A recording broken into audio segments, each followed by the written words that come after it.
Hey everyone, welcome to Our Small Footprint. My name is Nyssa, and if you're new here, we are a family of 8 who live off-grid in Australia. It is Saturday, and I'm going to get a bunch of stuff done again, so I thought I'd pull the camera out and record what I'm doing. So Darryl has a DnD game on from 11 till 2, so we need to keep everyone sort of occupied and away while he does that. He's hosting that one, so unfortunately, being that we're in Australia and most of these other people are in the US, timing isn't convenient for us. We have to deal with other people's. But I've got a bunch of stuff to get done. So the hamper will arrive at some point today. I won't put that on this video. This will come out after the hamper video because I'll include that in Sundays. But that's another thing that has to happen today. So, but I've got a few things to get done. I have a corned beef that I'm going to turn into a pastrami in the smoker. And I'm also going to smoke some of that garlic. And then I'm going to make some baguettes to make some garlic bread out of it. I also have some pita pockets. So we might just do that pastrami with salad for dinner for the kids in the pastrami pockets, so in the pita pockets, but I'll see how I go. Maybe they'll have some of that garlic bread too. It's all a bit, you know, I need to make more of the overnight blended porridge because the kids are eating through that very quickly. So I either need to start making more up to last more days, or I have to make it every couple of days. I think I'll be using the last of the yogurt that's in the fridge too, so I'll need to start a new batch of yogurt. All these bits and pieces that I thought I'd bring you along for. So first thing I'm doing is mixing up the spice mix for the pastrami rub. So there's heaps of variations, like most spice things, to do with pastrami rubs, but this is the one that I use, and I think it's from Amazing Meats or something along that line, the website, and it's supposed to be a rip-off of a famous one in America. So anyway, I found that I like it. Now, normally I brine my own corned beef, and I have this flavorful brine that I do it in, except that I didn't this time. I just bought a cheap one during the week when Darryl had to go to Coles. So all I'm going to do is use the rub on a store-bought corned beef. Now, one thing about the pastrami rubs is that it likes to have lots of different textures. So one of the things we do is we use some whole spices as well as some ground spices. Now I have a tablespoon of coriander seeds here. Now these were from my own plants. These were saved seeds from my own plants. So there's a little bit of plant matter in there. It's not going to matter, but we've got a tablespoon of those. We're also going to use a couple of tablespoons of whole black peppercorns. So I've just got some bulk black peppercorns there to use for that as well, and some mustard seeds. So we're just going to do like half a, like a teaspoonish of mustard seeds.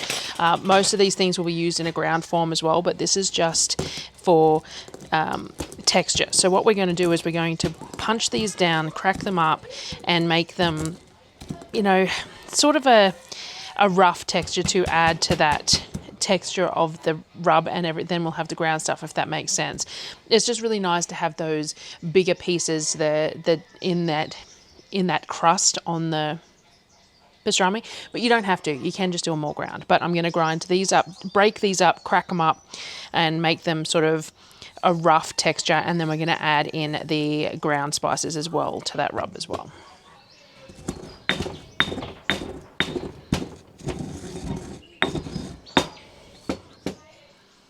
So this is the texture I've got. Now the coriander seeds are almost just halved, and the insides are broken up into there, and the peppercorns, some are broken up, some aren't. The whole point is to have different textures in here. Now I must say that the smell of coriander seeds that I've grown and then crushed like this, the smell is amazing. It's got almost a citrusy smell to it compared to coriander that is store-bought. And I don't like coriander fresh at all, but I like it in things like this. Darryl and I are very much a no coriander or cilantro or whatever you want to call it on things like salsa and stuff. Very much not our thing. But in this rub, and I think I put some in the brine too normally, and the fresh stuff from the garden broken up like this, the smell and the flavour of it is pretty amazing. So we've got that. So now I'm going to add the powdered stuff into this too and give it a bit more of a beating. So I'm going to add some paprika, because you got to have paprika in just about everything. The paprika is mostly just for colour in this. We're going to add some ground mustard, just another sort of half a teaspoon of ground mustard. I'm going to add some cracked pepper that I've done with a blender rather than on my own, so it's a lot finer. And then I'm going to add some ground coriander. I've got some store-bought ground stuff that I didn't grab. So we're going to add that. And then that needs to go in a jar. First time I've cracked that. We're going to do a little bit of brown sugar as well. I don't have any brown sugar made up, so what I'm going to do is I'm going to add a little bit of raw sugar, and then I'll add some molasses at the end.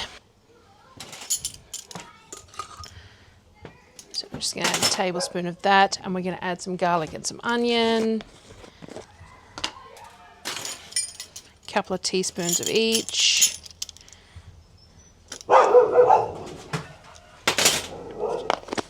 Garlic, no, that one's onion. Where's my garlic powder? Here.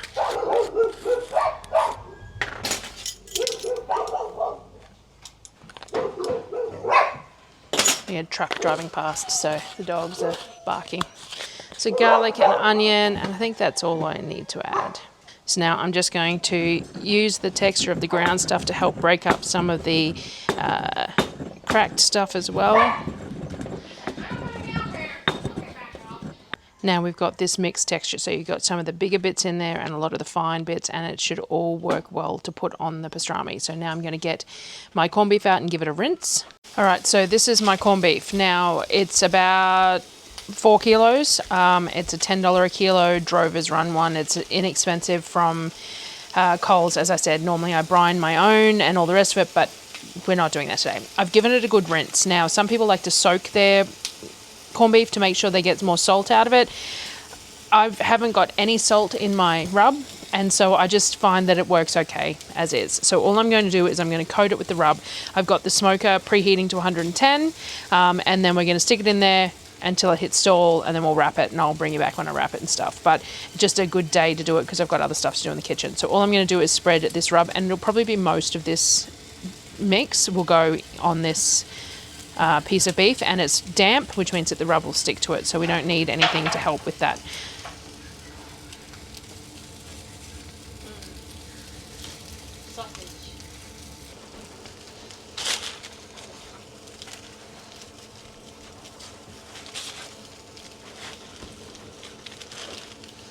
There we go, coated nicely. So now I'm just going to rinse my hands off before I touch anything else, and then we're going to get it in the smoker. It's a little bare patch right there.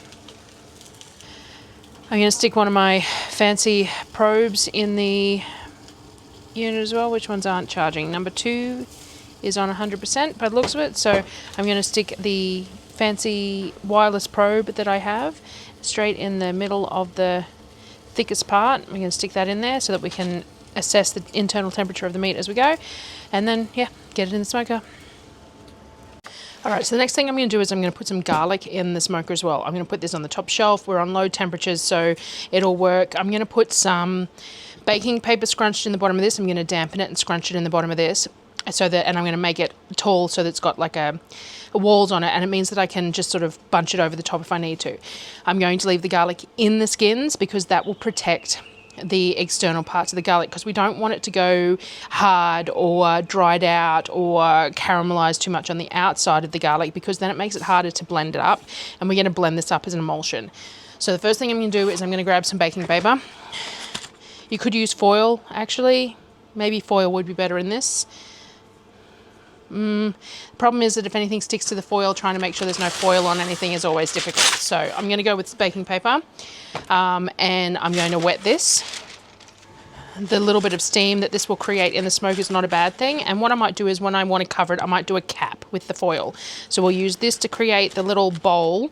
We'll put the garlic in here, and then if I want to cover it because it looks like it's colouring too much, then I will grab foil and create a lid as such. I assume I probably had a lid for this container at some point. It's an Aldi one, I think, but I have no idea where it is. So now we've got the nice big garlic cloves, and all I'm going to do is just eyeball them, make sure none of them have any marks on them that I don't want. If there's any marks on the papers, I'll just take that external layer of paper off, sort of thing. And we're just going to fill this bowl, this container, with all of the...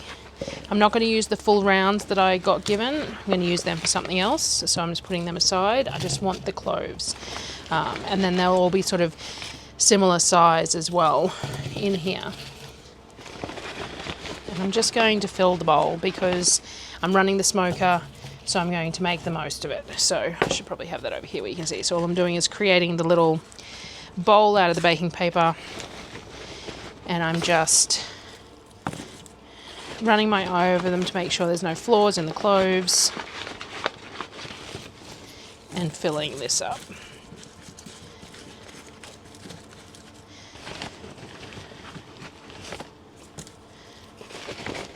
This is one of my favorite ways to have garlic, so I'm doing a decent amount and then it'll be used in a few different ways.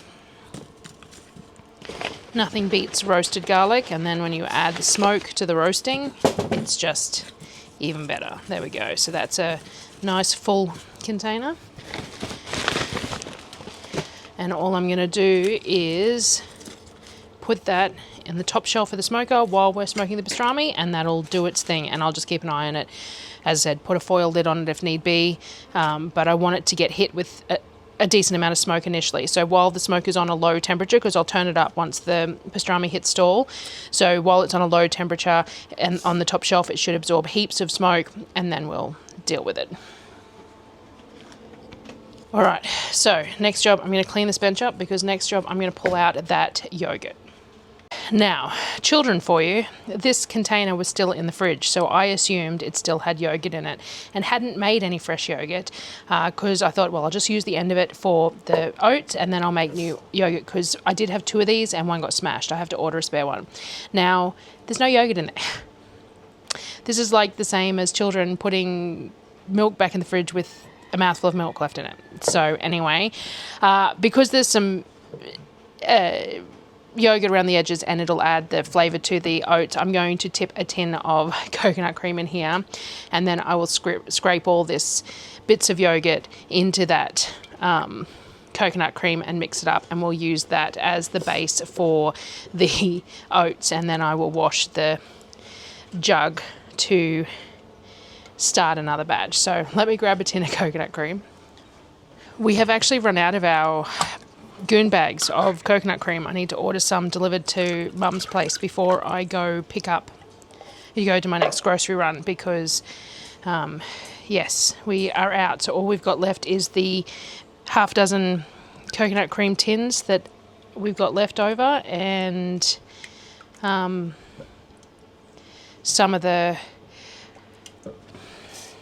UHT stuff that we use for hot drinks. So we're running low on lots of stuff, but groceries are in a week and a bit, but 2 weeks before I get back. So, you know, anyway, it's been a bit of a odd month this month. It's a bit of a struggle. So anyway, I've got some coconut cream in there with that little bit of leftover yogurt. So I'm going to use that. I need to grab some oat. So we're just going to do the same thing. I won't show the whole thing because it's the same as what I've been doing the last few times, but 400 odd grams of oats, and we want sort of 800 grams of liquid all up, I suppose.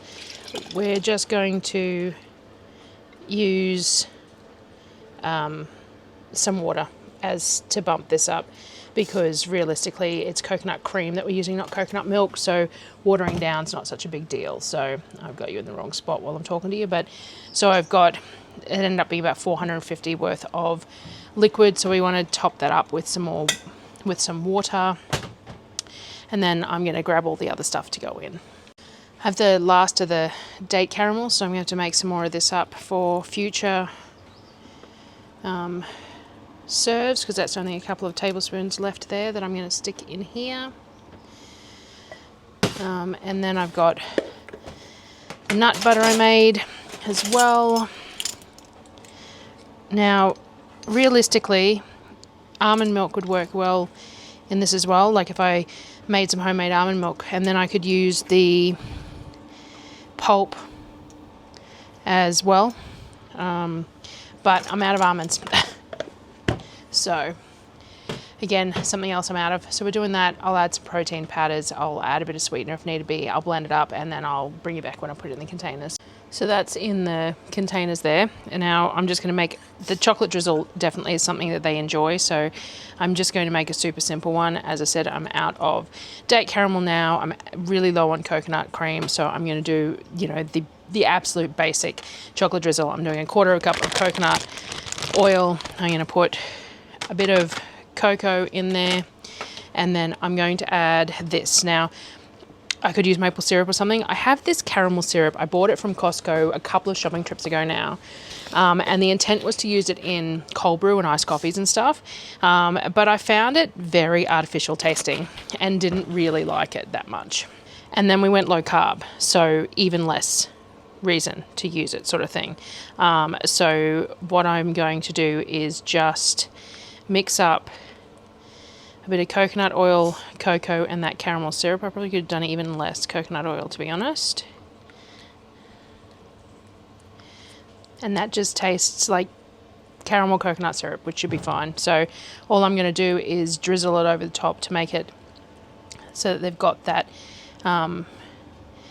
chocolate topping, nice thin layer, which works quite well when it's this thin actually. I'm just going to let it coat the whole top, and because it's predominantly coconut oil, it will go quite firm in the fridge, which will be like a little bit like a choc topping type thing, I suppose. Be better if I had flattened this out a little bit better, because it's all running to the edges because it's domed in the middle, but that's fine. They're going to enjoy it regardless. And super simple, so it's just a slightly chocolatey, slightly caramelly, you know, it's nothing fancy, but that little layer of chocolate on the top they'll appreciate, make it that little bit more special. So that was 1/8 cup on each one of that coconut oil mix, and then they're both done. So I'm just going to put lids on these, stick them in the fridge. All right, next thing I'm going to do is make some yogurt. So I've cleaned this bowl, and I'm going to do my standard. Now I do 100 grams of milk powder to help with thickening it. So 100 grams of milk powder. I'm going to add in our culture. So I didn't keep any of the previous batch of yogurt before it was filled with fruit. So I'm using powdered culture, and I'm just using the end of this little bit here. You only need like 1/8 teaspoon or the end of a knife, or it's minimal of this one. This one's from Green Living Australia. So I'm just going to use what's left in this little jar. Actually might use a bit of milk in it to get the rest of it out. You can't seem to get it all out of the jar. It got a bit damp. There we go. So then I use UHT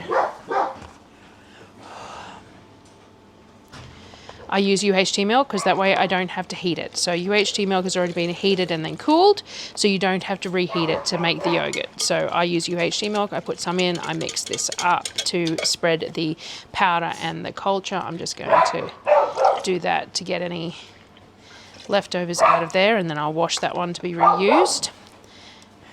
So we just put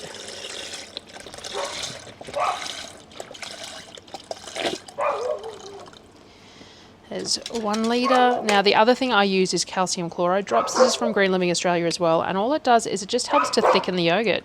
So I don't want to strain my yogurt because it's too much hassle, basically. I want to be able to use it straight done. So by adding the milk powder and the calcium chloride, it basically has the right texture straight from done. So I'm adding my 2nd litre of milk in here.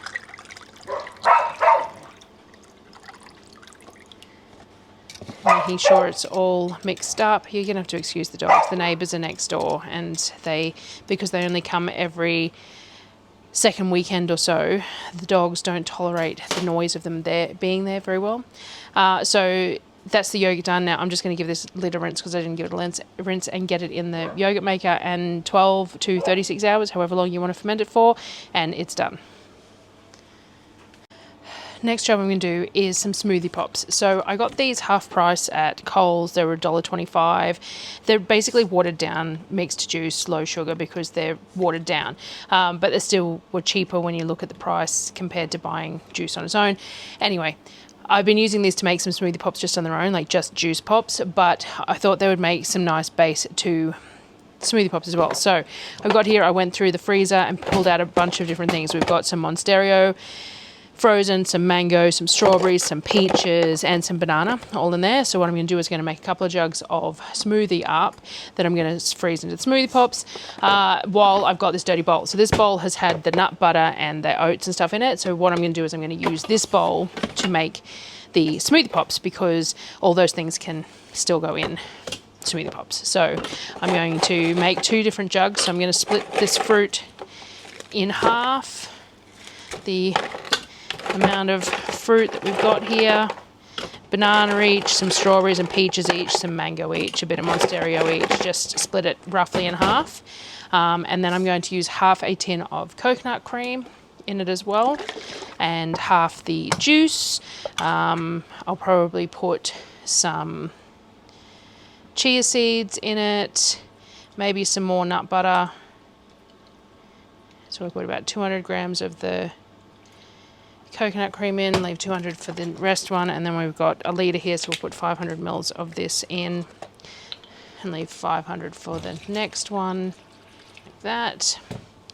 All right, quantity wise, I'm probably going to add a bit more water and some protein powder. Maybe we'll use that berry cheesecake one. Since it's a fruit smoothie, we'll just use a scoop of that one to help with protein and flavor. Normally we use some chia seeds or some hemp seeds or something. There you go, some chia seeds. Some of the kids are really not fans of chia seeds in the smoothie pops, though they seem to tolerate it okay. I've actually still got the nut butter out. It's actually what my camera's balancing on. So let's move the camera, and maybe we'll add a bit of the nut butter since I have it out, and it'll add flavor, texture, all those sorts of things. So I'm going to put a scoop of that in there as well. And then I'm going to add a bit more water to bring it up to max level. Bring it up to just under the max, because it will increase with the volume of the frozen fruit and stuff, and we're just going to blend it. All right, so that's all blended. Fairly thin one today because we used the juices and stuff, but that's fine. It's going to be frozen anyway, and it should be nice and tasty. So I'm going to grab the smoothie molds out of the freezer. I store these in the freezer even when they're empty, because in our environment with the dust and dirt and everything, it is just too hard to keep things clean. Silicone is one of those things that picks up everything. So I find the easiest way is just to store them empty or full in the freezer and then just pull them out to use.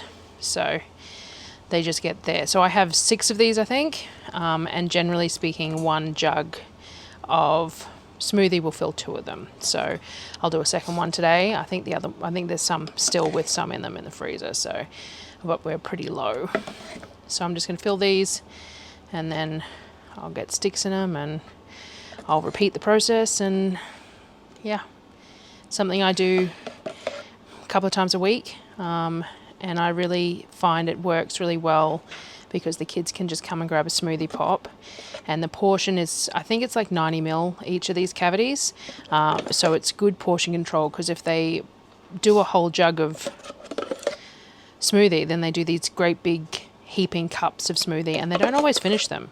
And I have been telling them lately that if you don't finish it, pour it into a smoothie mold, and then at least it's getting frozen to be eaten later. But it just works well to control the portions and help with wastage, a bit like the that overnight blended porridge. Like, I could make porridge every day, and I do make porridge very regularly. There was some made this morning, but there's a whole bunch of it in the fridge because they make too much, or they serve themselves too much, or whatever, and it ends up with excess. Whereas if it's already made up in a container in the fridge, they can just grab a serving out, come back for more if they want it, and there's less wastage, less work for me at that time, because even though I put the work in to make it initially, it if I do a couple of days all at once, it feels much less to me. It might not actually be, but it does. When I do these smoothie pops in bulk, even though it probably takes me the same amount of time as making a couple of jugs of smoothie like once in a day, it feels like it's less work because they come and ask me for something and I just say, go and have a smoothie pop. So I don't know, that might be a false economy of time, but for me, doing things in bulk feels like it saves me time. So whether it actually does or not, who knows? But for me, it works. So, and each to their own and all that sort of stuff. So anyway, we've got these full. I was just nattering while I get these full so I can show you the tops of them, though I'm sure I've shown you guys before because I make them, you know, pretty regularly. They are a common mainstay in our house. They work really well. Filling snacks. All right, so we got these lids here, and these lids have slits in the top, and I really should have put these on a baking tray and put the baking tray in the freezer, and then once they're frozen a bit, move them off the baking tray. It's a really good idea. I forgot, but you know. And then we have sticks, which I have in a container under the bench here. So I buy these in bulk and then try and get the children to put them in the compost. I have used the smoothie pop, like the pop molds that have the reusable sticks and things like that. They just go missing in my house. It doesn't matter what I do or how much I try and instigate them going in the sink, in the drawers. It's impossible to keep track of them. So sticks that are natural and theoretically compostable are the way to go in my household because it's the most cost-effective and efficient way. So all I do is stick all the sticks in, these go in the freezer, they set up, and then as the kids want them, they can have them. Now, sometimes if I've got a real huge surplus of fruit and I don't have the freezer room, once these are frozen, I'll pop them all out and I'll put them in a Ziploc bag and then I'll refill the molds. So that's always doable too if you need to. But generally speaking, I bought 6 sets of them so that I can just do 6 sets of molds at a time, and then once they're empty, do the next lot. So I'm going to repeat the process. You don't need to watch me do that. And get these in the freezer. All right, next job is the baguette dough. So I'm just going to do a standard batch initially. I might do another one afterwards. We'll see how... It's pretty warm today. It should proof pretty quickly. So timing wise, I just have to give it long enough to proof, but not so long that it's going to overproof before the other ones are out of the baguette pans and things like that. So we've got 600 grams of water, we've got 20 grams of yeast. The recipe for this is up on the website. I'll try and remember to link it. I get plenty of people using it and telling me that they love it, which is fantastic because I really struggle putting recipes out because when I make things, I really do it by the seat of my pants. And then when I have to write it down for people to use, I worry that it's not going to be right. So we've got some sugar in there. We're going to put some flour in here. So we've got 1 kilo of baker's flour.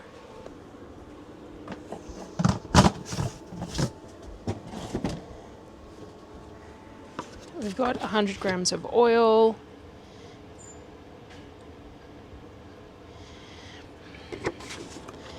And then we've got some salt. And we're going to bring this together.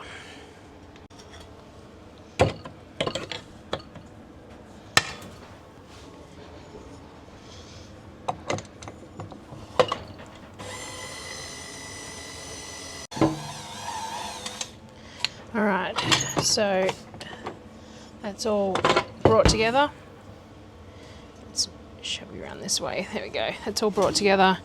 Now, this is a fairly low hydration dough, fairly stiff but not overly so, which works well for shaping it into the baguettes because you wouldn't want anything too wet and be trying to get it into the baguette shape. So it's basically not sticky to touch. So we're going to stick that in here. There's my spray oil. There we go. Lightly oil that and get all the dough into here. And I think I'm going to mix up another batch because I think I normally do a double batch. I think I've got enough baguette pans to do a double batch. So I'm going to do a second one, stick it in here. Don't need to watch that. Alrighty, so my dough has doubled. We're going to pull it out. Now we do it around about 300 grams per baguette. I find that works because each batch of dough is about 1.8 kilos, 6 baguettes per 300 grams, and I have 12 cavities in my baguette pans, though I've only got 2 baguette pans here and I can't seem to find the third one, but I will figure it out. So about 300 grams per baguette. So what we'll do is we'll I'm running out of space here a little bit. All right, so what I'll do is I'll tip some of this out onto the board here. I don't want to tip it all out because I'm a bit short on room. So we'll just start with some of it tipped out. We will need a bit of flour. It's just a little bit sticky, mostly because of the ambient temperature at the moment is a bit warm. So the dough ends up being a little stickier as it proves. So let's just see. All right, now 270. All right, so we got about 300 there, and this one should be about 300 too, I reckon. So 300, 330 odd.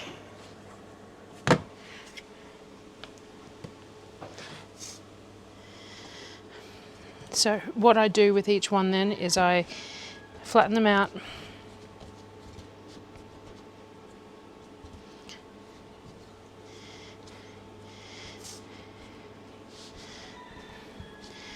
I tend to bring them in and roll. Just like that. Pinch and seal.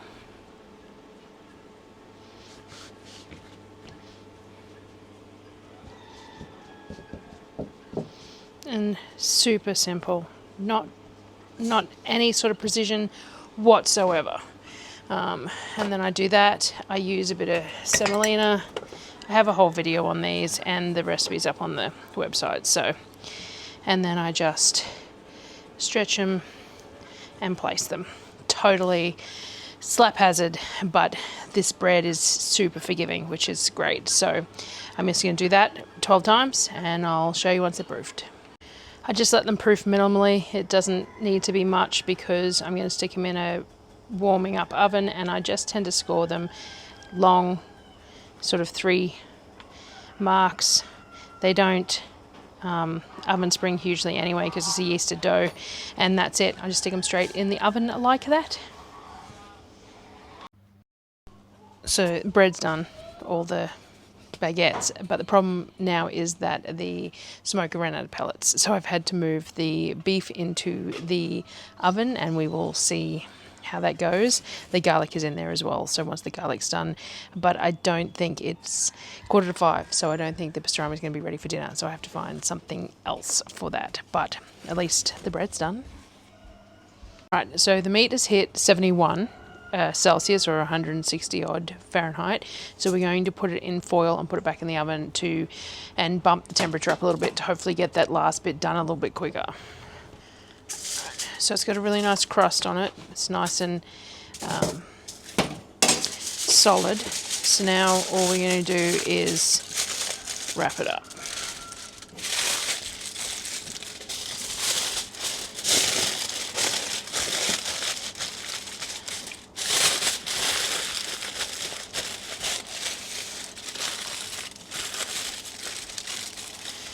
We're going to leave the little transmitter of the thermometer thing exposed so that we can still keep an eye on the temperature.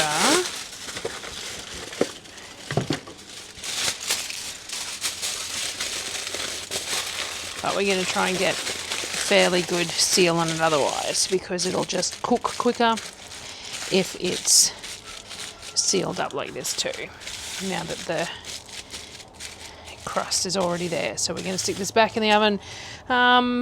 Temperature do I need to get it to? Like I think it's 98, 95, 98. I can't remember. I'll look it up. But we want it sliceable.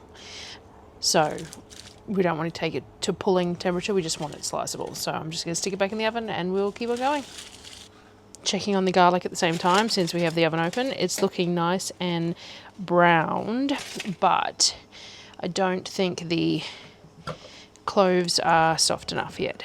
No, we're still getting quite a bit of resistance on those cloves, so we want that them softer. So I'm going to, these are awfully big cloves, so I'm going to put the cap on them and just stick them back, and hopefully they'll be ready about the same time as the beef is.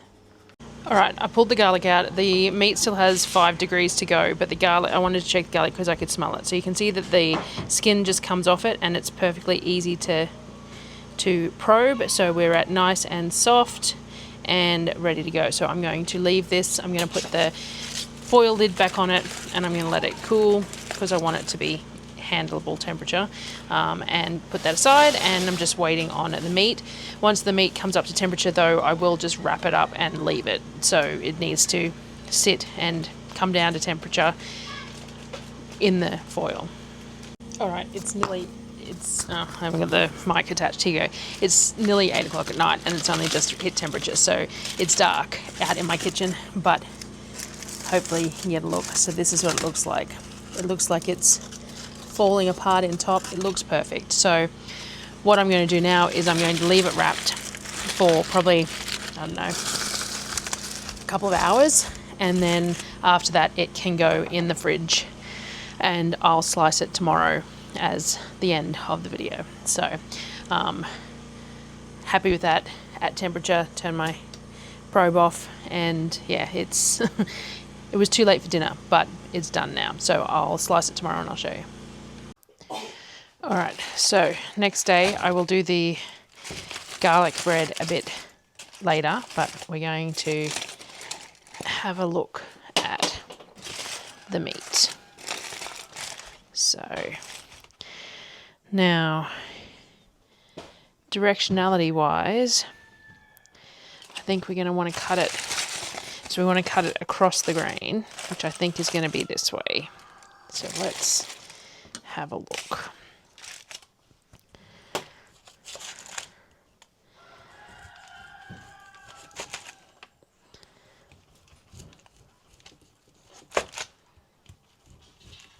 Looks like this point here, the grain goes this way, and this one is the opposite way, so I might need to take this point off to get the grain going the right way. But perfect, easy to cut, really nice and thin.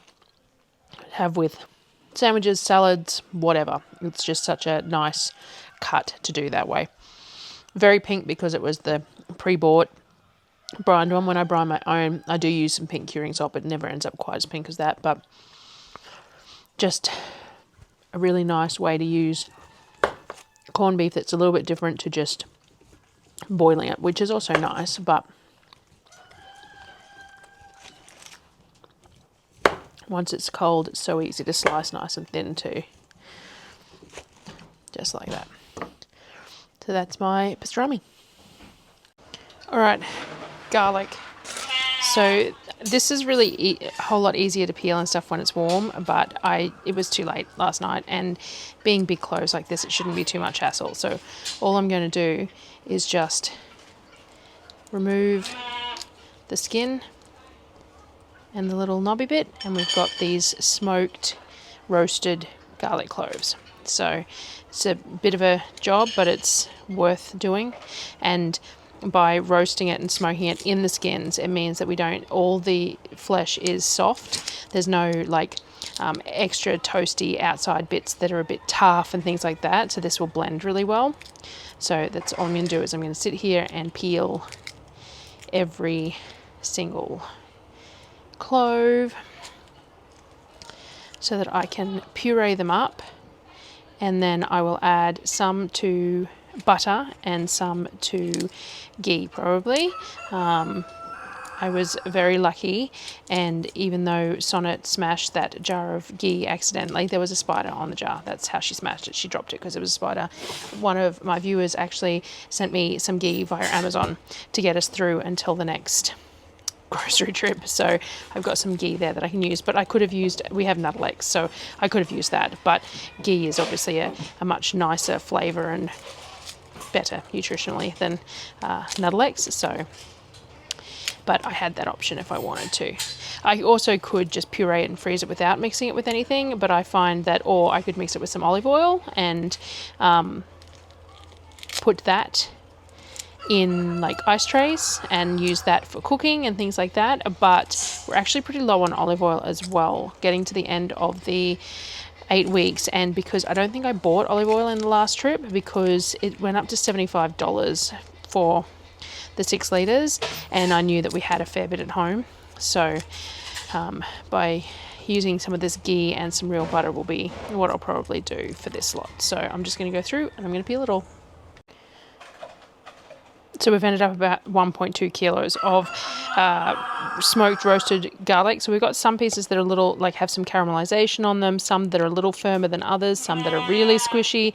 It's a variety of them. Because they were such large cloves, I had to move them from the smoker to the oven, all sorts of things. But it's all cooked and that's good, and it smells delicious. So now we're going to split it into 2 halves probably. And I'll do one with some ghee and one with a block of butter. So I'll do it in the Thermomix, and I'll do the ghee first, because then if I scrape that out before I use the butter, then that means that I'm not using the butter in the kids' stuff, though they are tolerating dairy a lot better than they were, which is great, but I'm still not going back to feeding them everything dairy because I don't want to deal with consequences. So we've got about 600 grams of the garlic in here. I'm going to put it in the Thermomix. I'm going to open this. All right, so whilst I don't want to use all of this up because it's all we've got until the end, we do have plenty of nutter eggs and stuff. So I probably want equal parts garlic and butter, to be honest, to make this garlic extend and for the emulsion factor of it. So let's have a look. We will do this. So we'll start there, which is 600 grams of garlic, 400 grams of the ghee, and I'll blend it and see what it looks like. I need to find a lid. Alrighty, I did speed 5 for about 20 seconds, and let's have a look at the texture of it.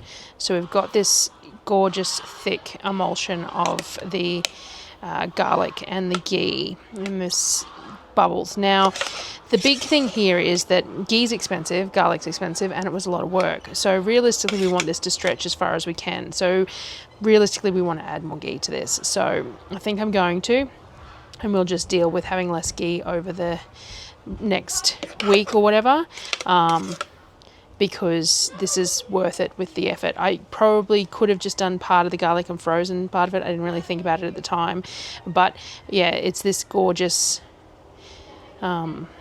texture with the, I probably could add some olive oil actually as the secondary, like as an emulsify that with it, but again, I'm pretty low on olive oil, so I think I'm just going to add more ghee. I'm going to add another 200 grams of ghee so that it was like equal parts garlic and ghee. And there we go. So we've got this slightly thinner emulsion. Now this is going to set up in the fridge, obviously. So I'm going to use a little bit tonight to do some of the garlic bread up, and then the rest will be refrigerated in a block of some sort, then probably cut up and frozen into chunks to use later.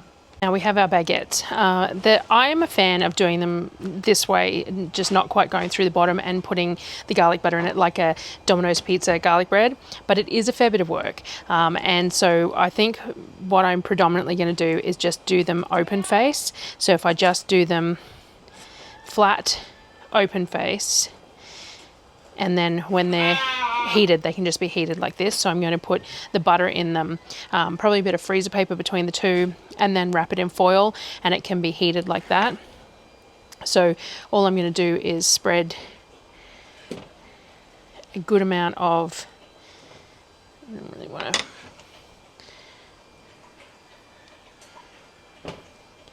a good amount of the garlic butter over these.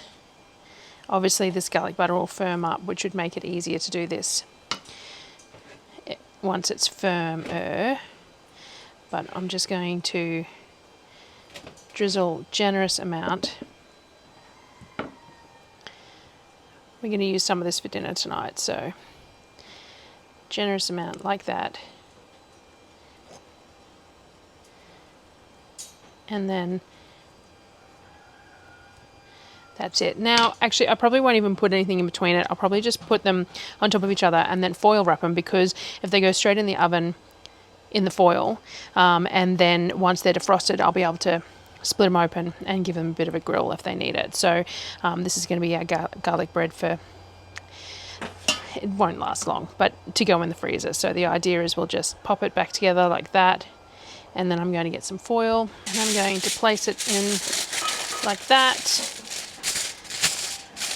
wrap it up, and then this can be frozen as is and can be reheated at lunchtime with soups, or at dinner time with any other meal. We have bolognese or something, and they can just go in the freezer like that. So that's how I tend to use our garlic butter the most for things like this. Darryl and I will also use it over steaks and things like that. It's good as a base for a pasta sauce, all sorts of things, but the baguettes is definitely a way we use it. So I'm just going to fill these silicone molds with this ghee mix, and then I'm going to refrigerate it, because that way it'll firm up and I can either use it from the fridge, or I can freeze it and use it from the freezer, or anything like that. So this is just a good way to initially get it into some sizes that I can then decide what to do with it, and it'll firm up in the fridge, because ghee does when it hits the fridge, but it softens really quickly at room temperature. So, and you know, it's pretty hot here, still hitting sort of 35 each day at the moment. So there you go. Just like that, I've got it on a baking tray to make it easy to move. This bit that I'm going to scrape onto another baguette for them for dinner tonight. I was going to do some more for the freezer, and I totally forgot and poured it in here, but I will figure that out. But that's the plan anyway. Some for the freezer, some for dinner, some to refrigerate, and we'll use it even if I end up doing this on the baguettes tomorrow and freezing them, because once it's a bit firmer and easier to work with, and just do the couple for dinner for tonight. They will last another day in the container, and because they're going to be heated when they're used, even if they're slightly stale, it's not a big deal. So let's get these in the fridge. All right, I've got 2 whole boxes of grass-fed butter left, so I'm going to use a whole one. So it's about 900 grams to that 600 odd grams of garlic, and all I'm going to do is dice it up and stick it in the Thermomix with the garlic and see how I go. So I'm just going to dice it up into smaller pieces so the Thermomix can handle it better. Lamington's just been fed. I'm not entirely sure why she's yelling, but she does that. All right, so I'm just going to put it all into Thermomix, and I'm just going to do that with all four blocks, because that'll be the 900 grams.